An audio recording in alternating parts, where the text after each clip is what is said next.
잠언 16장에 보면은 어떤 사람이 강한 사람이고 용사냐, 성을 빼앗는 자보다 자기 마음을 지키는 자가 강한 용사다, 이런 말씀이 있습니다. 마음을 지키고 마음을 강하게 하는 사람, 이 사람이 용사라는 거죠. 이 마음을 강하게 한다, 그것은 다른 말로 말하면 자기를 안다는 것입니다. 나를 안다. 한번 따라해 보실까요? 하나님 아버지, 저로 하여금 내가 누구인지 알게 해주십시오. 여러분, 내가 누굽니까? 중국 글자 한문에 보면은 자자가 있습니다. 자기를 비유하는 자. 스스로 자자, 이런 거 쓰실 수 있죠. 마음으로 벌써 쓰셨죠? 근데 그 자자가 뭐를 본따서 만들었는지 아십니까? 코를 본따서 만든 글자입니다. 여러분, 우리가 이렇게 얘기할 때, 여럿이 얘기할 때 누군가 이렇게 부르면 나? 이렇게 할 때 나를 의미하는 거냐고, 나를 부르는 거냐고, 그럴 때 있죠. 혹시 여기 좀 집에 문제 있습니까? 아니, 너무 심각해가지고 저 지금 무릎까지 얼었어요. 지금 좀 있으면 또 끝까지 오를 것 같아요. 아마 중국 사람들은 그랬던 것 같아요. 옛날에 어렸을 때 누가 부르면은 나 이렇게 한 게 아니고 나, 여기 코를 가르치는 것 같아요. 근데 코를 본떠 가지고 이 중국 글자 자기를 의미하는 자자를 만들었답니다. 그런데 이 코가 참 독특한 게, 코가요 유일하게 자기가 볼 수 있는 부위래요. 자기 눈으로. 여러분, 코 보입니까 지금? 보이긴 보이는데 정확하게 안 보이죠. 내 눈 가지고도 내 눈을 못 봐요. 아니, 남의 눈이 아니고 내 눈 가지고도 내 눈을 못 봐요. 내 눈 가지고 눈썹 못 봅니다. 눈썹이 보이는 사람은 이게 이제 덮인 사람이죠. 그래서 덮인 사람이 있어요. 안 덮이니까 아예 덮어가지고 이렇게 틀어가지고 다니잖아요. 뭐 그런 사람 아닌다면 이게 눈썹도 안 보여요. 이마도 안 보이고요. 볼도 안 보이고 입도 안 보입니다. 우리 이 얼굴, 이 얼굴 중에 내 얼굴 중에 내 눈으로 볼 수 있는 것, 그나마 불완전하게나마 볼 수 있는 것은 코끝밖에 없어요. 그러다만 그 사람들의 어떤 사상의 그 사유와 사고의 깊이 속에는 자기를 잘 모른다, 뭐 그런 게 들어있지 않을까. 그런데 여러분, 이런 우리 나를 이렇게 볼 수 있는 게 뭐냐면 거울이죠, 거울. 사도 바울은 고린도에서 이렇게 말하는, 고린도서에서 지금은 거울로 보는 것 같이 희미하지만은 그 때가 되고 그날이 되면은 눈과 눈을 얼굴과 얼굴을 마주 보는 것처럼 확실하게 알게 된 날이 온다. 그때 말하는 이 거울은요, 동으로 만든 동거울입니다. 여러분, 그 거울을 동으로 만들어가지고 그렇게 해서 아주 맨질맨질 반짝반짝 해가지고 거기에 비춰가지고 내 모습을 보니까 아무리 동거울로 잘 만들어도 거울이 이게 온전치가 않아요. 그래서 지금은 사람이 우리를 아는 게 그 정도밖에 안 되지만은 장차는 확실하게 대면에서 보는 것처럼 알게 될 날이 있을 것이다, 이런 말씀이 있거든요. 그래서 우리가 우리의 얼굴, 우리의 이 외양, 우리 모습은 거울을 보면 알 수가 있습니다. 그런데 한번 제가 여쭤보겠습니다. 그러면 거울로 보는 내 모습, 그게 납니까? 제가 어느 날 아침에 이제 급하게 연락을 받았어요. 그런데 우리 사랑하는 권사님이 새벽 예배에 일어나셔가지고 이렇게 입을 위해서 이렇게 엎드려서 기도하시다가 하나님의 부르심을 받으신 겁니다. 그런데 그 며느리가 그 자멸하게 지냈던 어머니, 그 어머니가 벌써 이렇게 딱 세상을 뜻이 있다고 하는 걸 깨달은 순간부터 겁이 나가지고 그 잘 못 봐요. 그리고 저 속자매님한테 연락하고 그래서 교회를 연락하고 제가 가봤습니다. 가봤더니 진짜 우리 권사님 신시성을 가지신 아주 귀한 어른이신데 깊이 기도를 많이 하시던 어른이세요. 그런데 그 권사님께서 이제 하나님의 부르심을 받으셨더라고요. 엎드려 계셔가지고 얼굴로 피가 쏠려서 그런지 얼굴이 새파랗게 되셨어요. 가서 이제 아이고 권사님 하나님 부름 받으셨네 그러면서 이렇게 주무르고 얼굴 짚혀드리고 다시 쭉 내드렸습니다. 근데 이제 얼굴도 혈색도 돌아오고 다 들어갔어요. 여러분 저는 그걸 보면서 그 권사님의 모습을 보면서 저는 결코 그렇게 생각하지 않았습니다. 이 권사님의 생이 끝났다. 저는 그렇게 생각하지 않았습니다. 권사님의 영혼이 평생 집으로 삼아 사시던 이 육신을 벗어놓고 하나님의 부르심을 받아서 하나님께 가셨구나. 전 그렇게 생각했습니다. 아멘. 제가 막 이렇게 해드리고 이렇게 놔드렸더니요. 거기 이렇게 보고 오시던 우리 성도님들이 막 저를 존경하는 눈초리를 보는 거예요. 왜냐면 권사님 이렇게 친한 시어머니신데도 숨이 딱 떨어지니까 며느리가 막 무서워지더래요. 그래가지고 똑바로 여러분 무서울수록 똑바로 봐야 되거든요. 그냥 이렇게 보고 이렇게 하는 거죠. 근데 저는 그 권사님 사랑하는 권사님 그 남겨놓으신 시신 하나도 불편한 게 없어요. 근데 제가 원래부터 그랬던 건 아닙니다.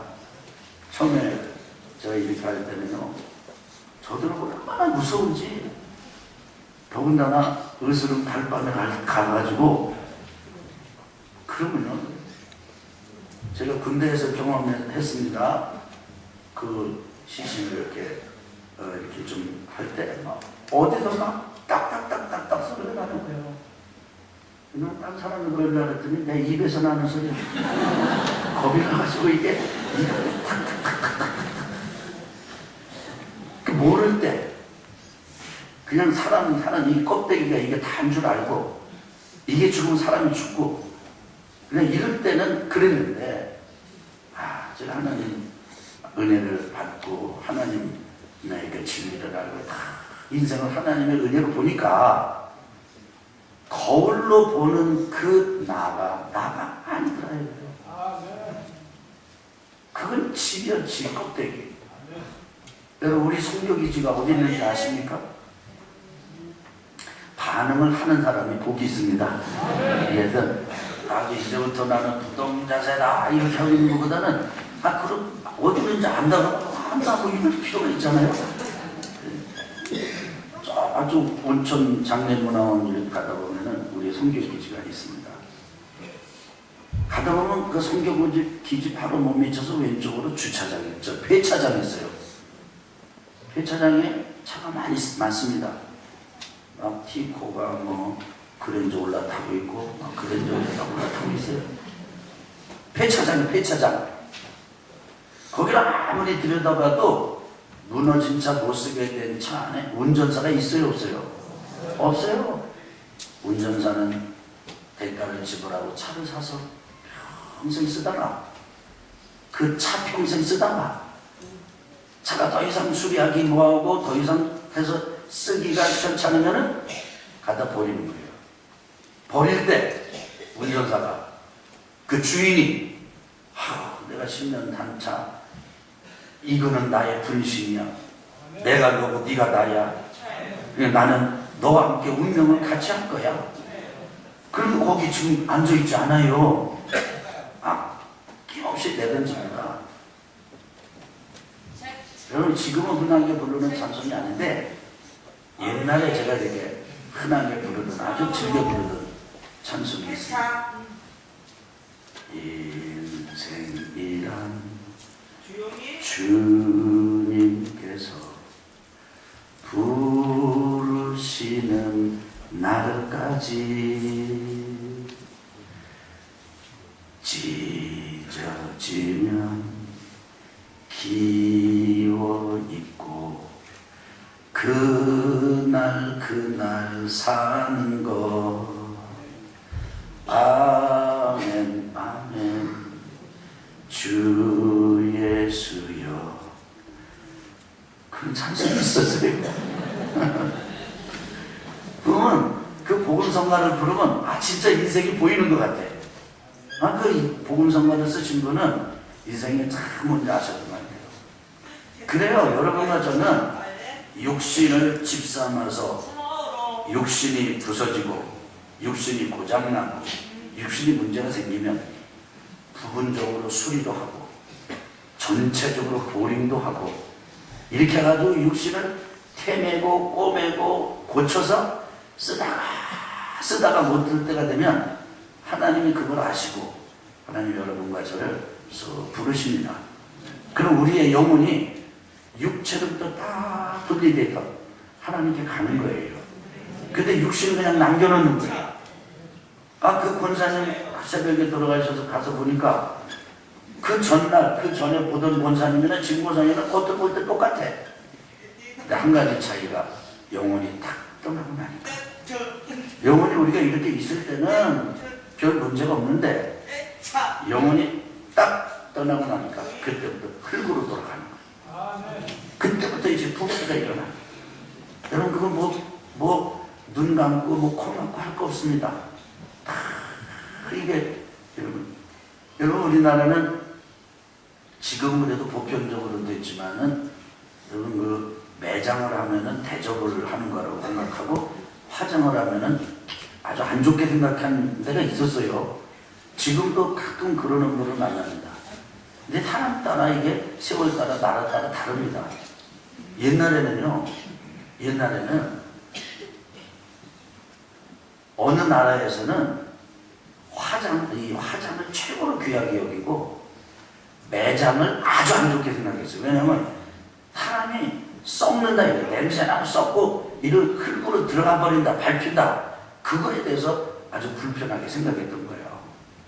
어쨌든 영혼이 딱 떠나면 육신이 그때부터 흙으로 들어가요. 그러니까 거울로 보는 나가 진짜 나의 전부가 아니에요. 그럼 진짜 나는 누굽니까? 영혼. 내 영혼아 주님을 찬양하라. 그럴 때요, 여러분 내 영혼, 그 영혼이 진짜 나예요. 그러면 여러분 보세요. 내 영혼, 진짜 나인 그 영혼은 어떻게 봐요? 어느 때 보여요? 내 영혼은 한번 따라합시다.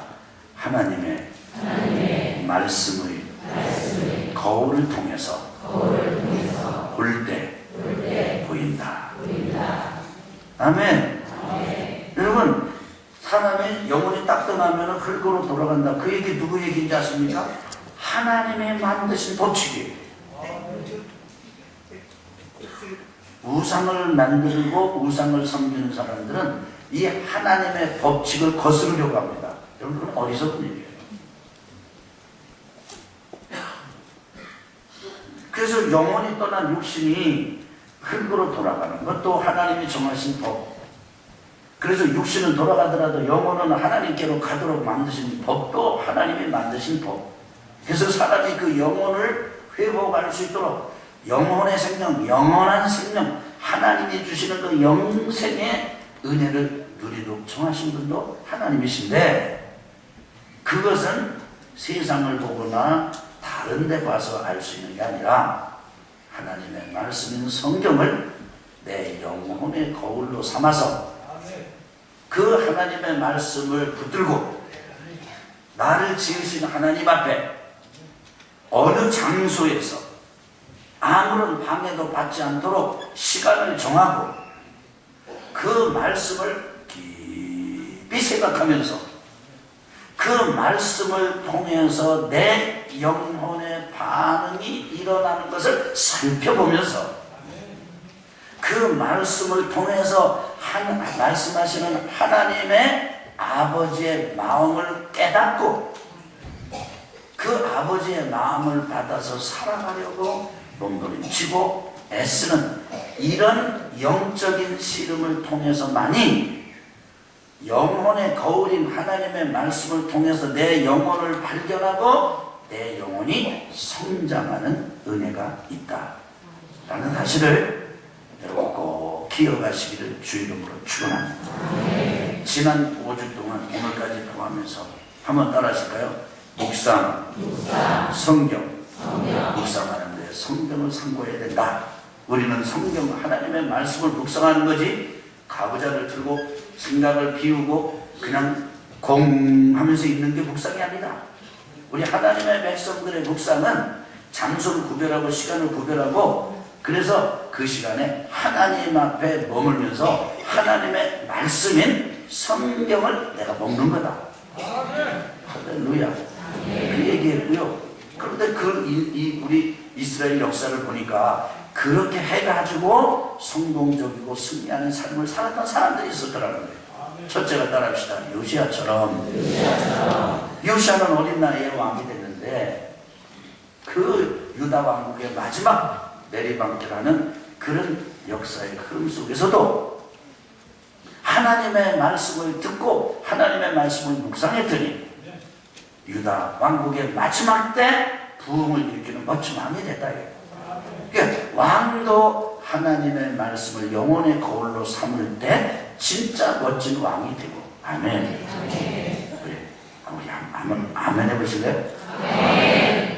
그 다음에 요시야처럼 하고 두 번째 뭐처럼 했죠? 에스라처럼. 에스라는 누구입니까? 무너진 이 이스라엘 왕국의 후예로서 나라를 잃어버리고 망한 나라의 후예로서 바벨론 포로지에서 태어난 그런 사람이 에스라예요. 근데 이 사람이 성전을 재건하고 그리고 성전을 재건했지만 심령을 재건을 못해서 다시 예전으로 원위치에 돌아가 있고 성전을 세웠으나 마음과 심령은 무너진 바벨론에서 돌아온 그 백성들의 심령에 다시 한번 불을 지르고 심령의 부흥을 일으켰던 그 원동력이 뭐냐? 그것도 하나님의 말씀을 묵상한 데이다. 할렐루야. 세 번째로는 누구처럼 했죠? 여호수아처럼 했습니다. 여호수아가 누굽니까? 모세의 후계자입니다. 하나님께서 모세를 통해서 이스라엘 백성을 애굽에서 쑥 뽑아내셔가지고 광야 40년 생활을 통해서 그 출애굽 1세대는 쓸어버리시고 출애굽 2세대 새로운 신진 세대를 일으키시고 모세 후계자 여호수아를 삼아서 이제는 뽑았던 이스라엘 백성들을 다음 세대로 가나안 땅에 심도록 가나안 땅의 정복에서 정착하도록 세우셨던 지도자가 여호수아입니다. 그런데 하나님께서 말씀하십니다. 여호수아가 이 일을 제대로 감당하려면 나는 다른 게 아니다. 하나님의 말씀을 묵상해야 된다. 그래서 여호수아가 그 묵상함으로 그 어려운 난관을 다 끌고 이제 이기고 그 사명을 감당했습니다. 오늘 요한처럼입니다. 요한은 누굽니까? 예수님의 12제자 중에 하나였습니다. 그런데 여러분 생각해 보세요. 예수님의 12제자 중에 그 12제자 중에서도 예수님이 꼽아서 3사람 썼던 제자가 있었어요. 여러분 혹시 아십니까? 베드로, 야고보, 요한입니다. 바로 그 요한입니다. 야고보 순교했습니다. 베드로 순교했습니다. 요한은 순교하지 않았습니다. 복음 전하다가 잔인한 로마 황제의 핍박을 받아가지고 반모섬이라고 하는 곳에, 어느 섬이에요? 반모섬이라고 하는 곳에 귀양을 갔습니다. 유배를 당합니다. 귀양사례를 당합니다. 이때 사도 요한의 나이가 정확한 나이는 우리가 알 수 없지만은 짐작컨대 성경학자들이 공통적으로 어떤 학자는 96세라고도 하고 어떤 학자는 90이라고도 하고 이렇게 얘기합니다. 그러니까 공통인 건 뭐냐? 90이 넘은 오늘 2부 예배에 할머니 한 분이 전도를 장경리 집사님 전도를 해가지고 등록을 했는데 몇 학년인지 아세요? 9학년이요. 9학년. 90세 된 우리 임월덕 어른께서 2부에 등록하셨어요.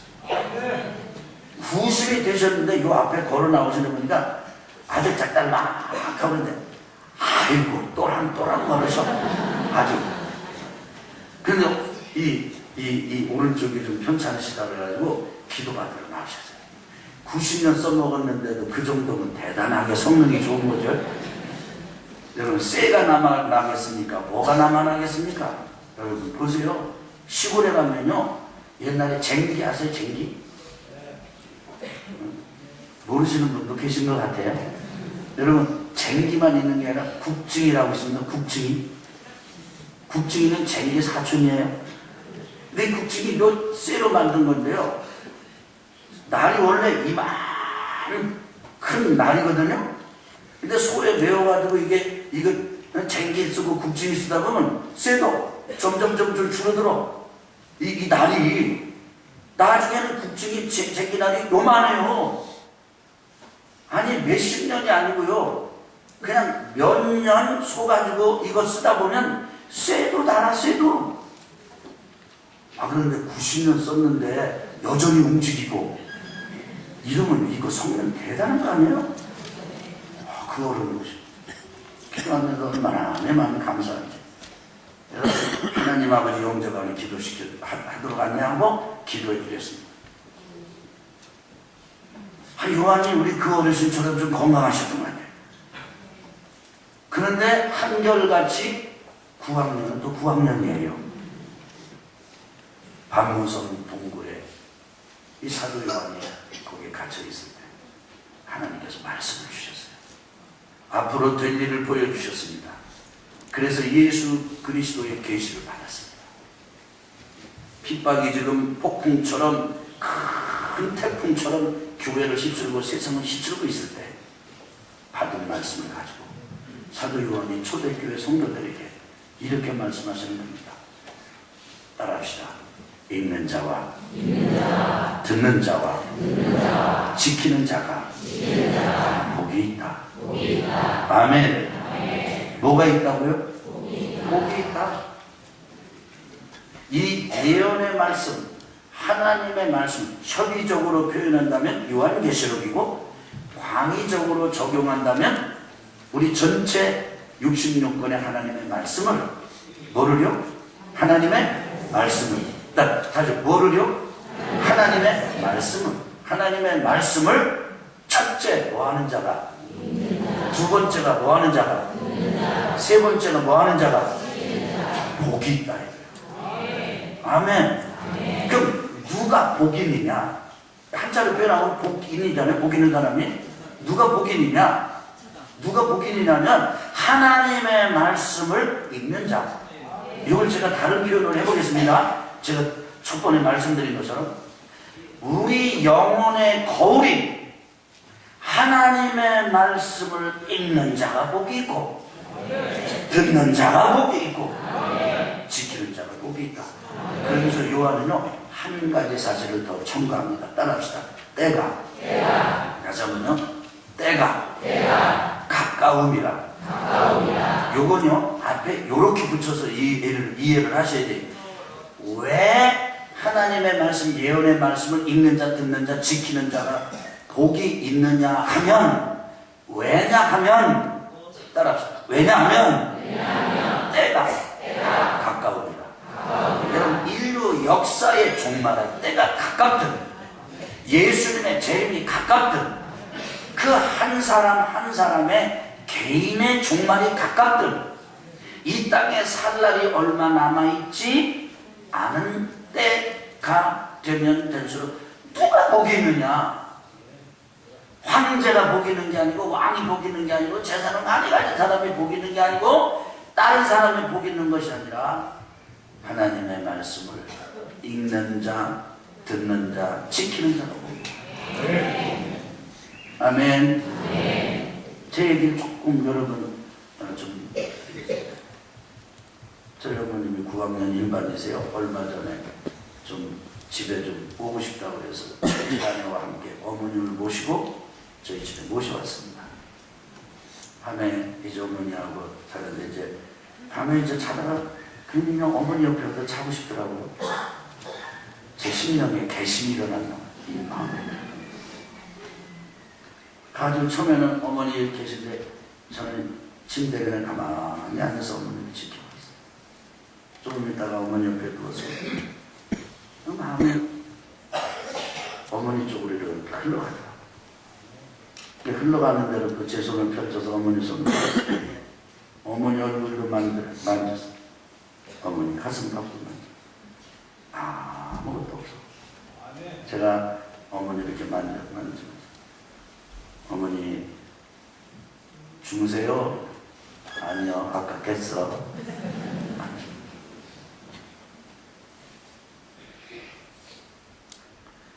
어머니하고 얘기를 하는데 밤중에 얘기를 하는데 보니까 불만이 많으시더라. 나는 자식들이 이렇게 안 길렀다 이거요. 그래서 참 막 서운한 말씀하시고 저희가 좀 육남매가 들어야 될 야단을 다 맞았습니다. 혼자 모시고 있는 사람 그냥 같이 옆에 있는 사람이 다 먹는 거예요. 그거 참. 그래서 제가 참 아니 그 어머니 왜 그거 참 젊으셔가지고 끝까지 재산을 다 가지고 계시지? 왜 일찌감치 남겨주셔놓고는 저 형제들한테 어머니가 주셨거든요. 저를 빼놓고 참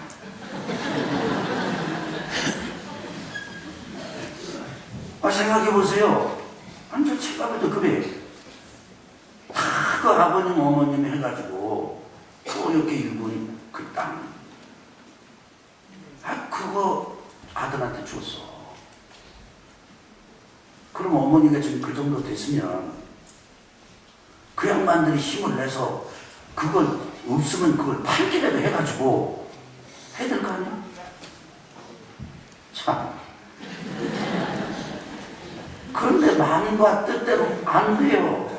여기서 이렇게밖에 더 이상 말씀드릴 수 없는 사정을 이해해 주시기 바랍니다. 그 정도요. 어느 때가 억울해. 목사하고 또 참 효도해야 돼. 그러니까 참 아내가 고맙고 같이 섬기고 당연히 해야지. 그러면서 다른 사람 아들 딸 아닌가 이런 마음도 들고 여러분 표정이 참 굉장히 수준 없이 보시는 것 같은데 그러니까 그래요. 근데 가만히 생각해보니까 저희 어머님 내가 가까우신데 정말 되게 가까운데 뭐가 복 있는 거냐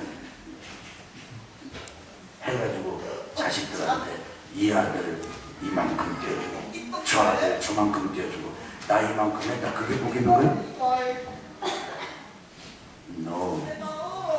저는 아니라는 걸 실제 봤어요. 제가 어머니하고 있으면서 어머니로서 기도해드리고 제 어머니 이제 교육을 합니다. 어머니 감사하세요. 어머니 얼마나 좋습니까? 하나님 나라 가시니까 얼마나 좋습니까? 저희 어머니가요 그 시간에 저랑 자면서 밤중에 그 둘이 그 방에서 불 꺼놓고 얘기하면서 그렇지 감사하지 참 감사하지. 저희 어머니의 특징은 하나님은 꼭 이웃집 아저씨처럼 얘기하시는 거예요. 고맙기도 하시지 고마운 양반이요 이렇게.